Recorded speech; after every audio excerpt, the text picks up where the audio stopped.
plus intéressant, biprisme de Fresnel. Vous voyez, ça fait déjà 2 fois qu'on voit Fresnel là.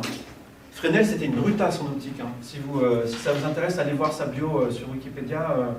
Vous lisez des bouquins sur lui. C'est vraiment un gars qui a bouleversé l'optique ondulatoire. D'abord, c'est lui qui a écrit les équations d'optique ondulatoire, pas rien.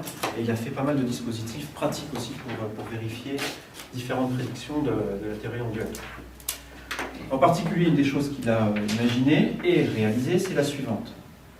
C'est un système constitué de 2 prismes. Je vais pour l'instant en mettre un seul. Il y en aura un autre après. Je vais le dessiner puis l'effacer. Un biprisme, c'est quelque chose comme ça, avec un prisme en vert, comme ça, il est dessus, puis un autre accolé en dessous à l'envers. J'enlève celui-là. Déjà, on va s'intéresser au premier, voir l'effet d'un prisme sur une source, et comme ça, on va comprendre ce qui se passe quand on en met 2. Je trace ici l'axe optique. Ça, c'est du vert avec ici un angle au sommet, on va noter grand A. Ça peut peut-être vous choquer, tout à l'heure l'angle, j'ai noté alpha, maintenant je note grand A. Il se trouve que traditionnellement, je ne sais pas pourquoi, mais traditionnellement les gens notent ça, grand A, donc si vous allez dans les bouquins, pour le biprisme, vous allez trouver A ici. Comme d'ailleurs pour le prisme, quand on étudie un prisme, l'angle au sommet du prisme, on le note souvent grand A. Je vais faire pareil ici.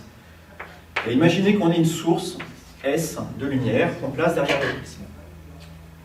Vous, si vous êtes ici, derrière le prisme, et que vous regardez la source à travers le prisme, vous allez la voir décalée. Cette source elle va être décalée sur le côté. Alors, on va voir tout de suite quantitativement de combien est-ce qu'elle est décalée. D'abord, imaginez que, on va faire ça en 2 temps. Ce qu'on va faire, c'est qu'on va faire l'image de S par le prisme. Le prisme, c'est un système optique, donc ça fait des images. On va faire ça en 2 temps. Le prisme est constitué de 2 interfaces, une interface entre l'air et le vert ici, et une interface entre le vert et l'air ici. On va commencer par l'image à travers le premier prisme qui est ici, la première interface qui est ici. Donc, quelle est l'image de S par rapport à l'interface qui est ici? C'est-à-dire, dit autrement, imaginez que je sois un poisson rouge qui vit dans le verre, je le mets ici, donc c'est pas du verre, c'est de l'eau, paf, je suis un poisson rouge. Le poisson rouge est à l'intérieur ici, regarde S, où est-ce que le poisson voit S? Est-ce que d'abord le poisson voit S plus proche ou plus éloigné?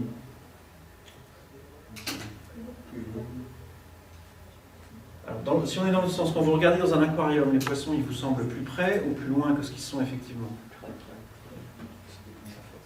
Ça dépend, il est plat, un aquarium plat. Plus près? Ouais, tout le monde? Ok, effectivement.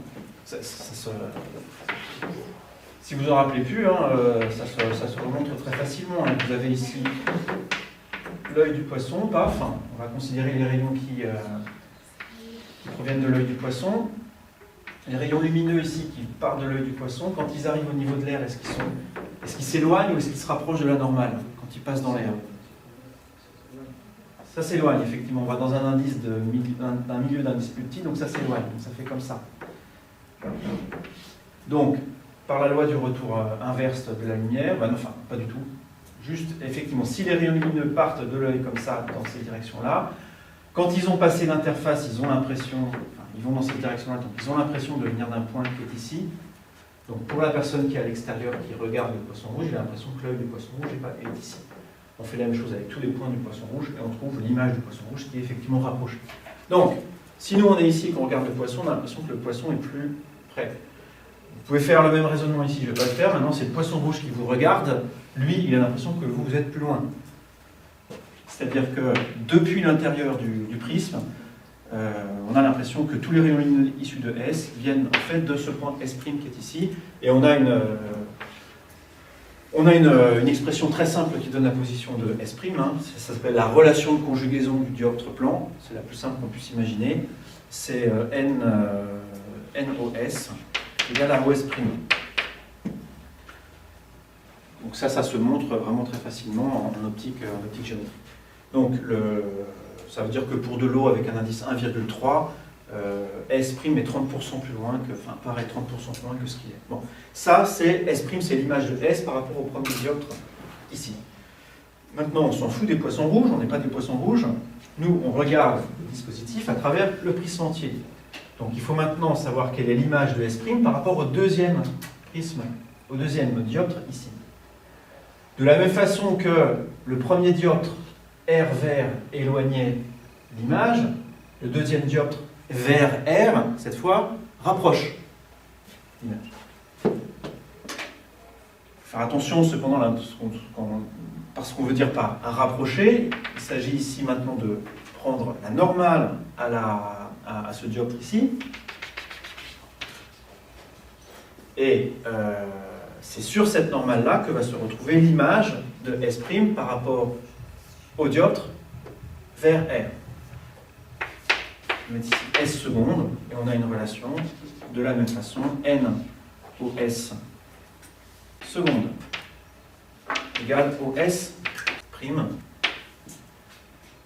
Et attention, c'est le point O prime ici, c'est toute la difficulté, la petite difficulté du calcul ici. Donc, le point S seconde ici a été rapproché par rapport à S' par une proportion donnée par l'indice N. Voilà.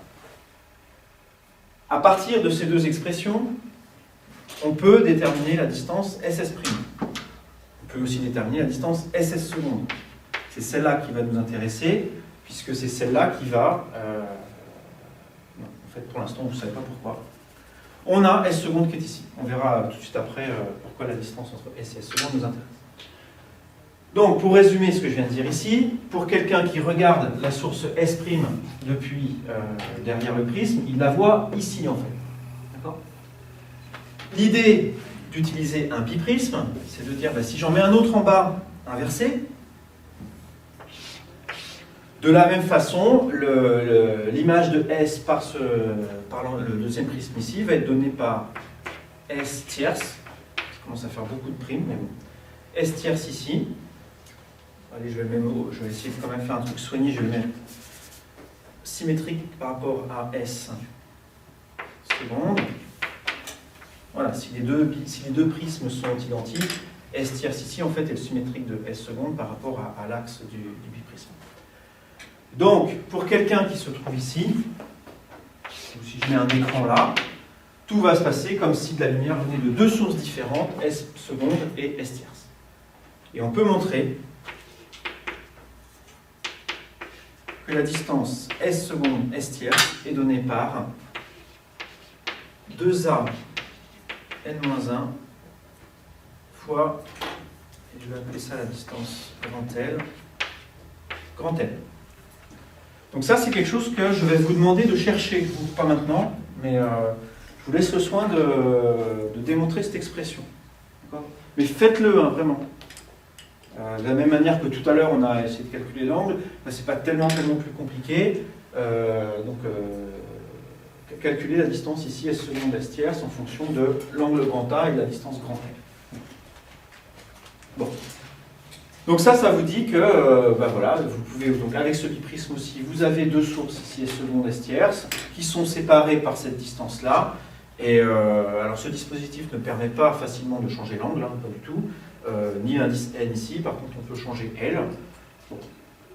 Ce dispositif, il est assez agréable à utiliser, disons, pour vraiment faire des interférences en pratique, parce qu'il est vraiment simple.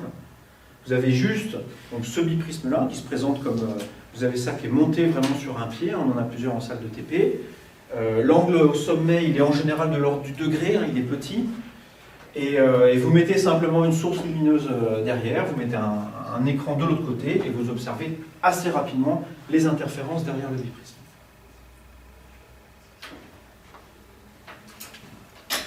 Alors, il faut faire un petit peu attention quand même sur...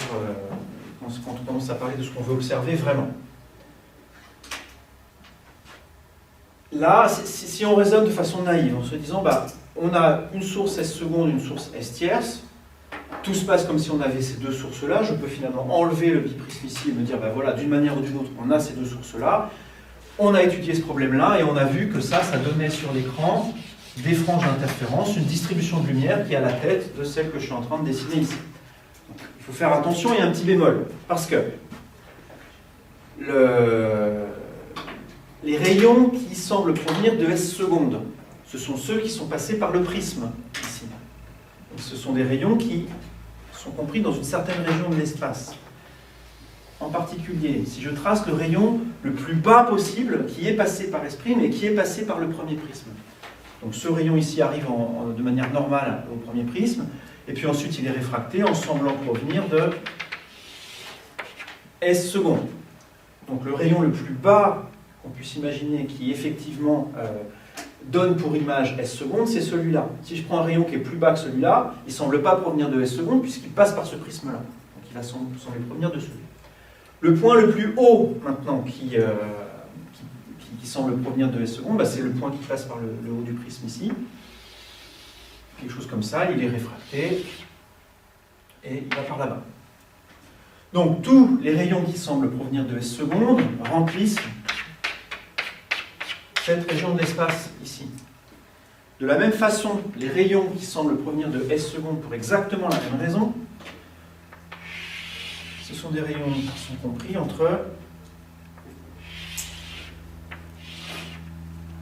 sont dans cette région bleue ici. Je traçais en fait le symétrique de la région verte par rapport à l'axe ici. Donc, il y a seulement une région de l'espace dans laquelle ces deux régions se recouvrent, c'est-à-dire c'est celles qui sont assurées deux fois, celle-là. Dans la région qui est ici, on a effectivement des rayons qui semblent provenir à la fois de S seconde et de S tierce. Mais seulement dans cette région-là. Si vous faites le montage expérimental chez vous, ou en salle de TP, vous mettez un écran ici, vous n'allez pas avoir des interférences partout. La région dans laquelle on a les interférences est limitée. Elle est limitée à cette région-là. Donc si vous regardez ici, vous n'allez pas en voir d'interférences. Il faut faire aussi un petit peu attention parce qu'il peut arriver dans certaines dispositions géométriques que si on continue le schéma ici et on continue le schéma bleu ici, on se retrouve, si on va trop loin, avec une région dans laquelle les rayons non plus ne viennent pas des deux sources à la fois. La région dans laquelle les ondes se superposent est limitée aussi, peut être limitée dans ce sens-là. Donc ça dépend de l'angle A, ça dépend de la distance de la source, mais ça peut éventuellement arriver. Donc, si vous faites ce montage-là en TP, expérimentalement, faites attention à ça. Vous n'allez pas voir une figure d'interférence qui va être super étalée dans les deux directions. Typiquement, ça va faire 1 cm, pas plus. Donc avec un interfranche qui fait 1 mm, vous allez voir une dizaine de franges.